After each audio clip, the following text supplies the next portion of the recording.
সন্দেশখালীর মতো সারা পশ্চিমবঙ্গে এনএসজি কমান্ডো ও রোবট দিয়ে তল্লাশির দাবি তুলেছেন মিঠুন চক্রবর্তী।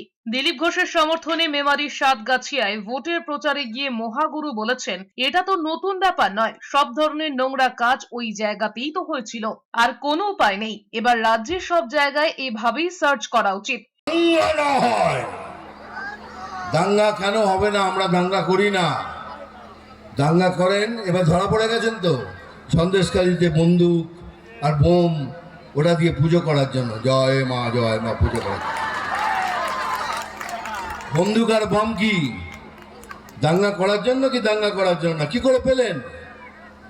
এইটা হলো ওনার টেকনিক। একইভাবে সন্দেশখালী নিয়ে তৃণমূলকে আক্রমণ করেছেন দিলীপ ঘোষ।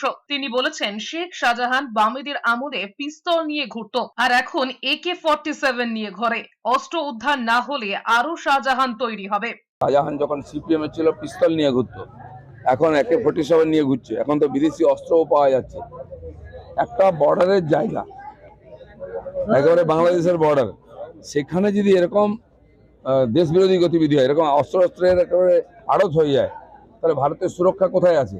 এদিকে হুগলি লোকসভা কেন্দ্রের তৃণমূল প্রার্থী রচনা বন্দ্যোপাধ্যায়ের সমর্থনে পান্ডুয়ায় রোড শো করেছেন দেব। রচনা বন্দ্যোপাধ্যায় টলিউডের নবাগত দেবের প্রথম ছবি অগ্নি শপথের নায়িকা ছিলেন। পান্ডুয়ার কলবাজার থেকে কাকুলি সিনেমা হল পর্যন্ত রোড শোয়ে তৃণমূলের অভিনেতা প্রার্থী দেবকে দেখতে রাস্তার দুধারে ভিড় উপচে পড়ে।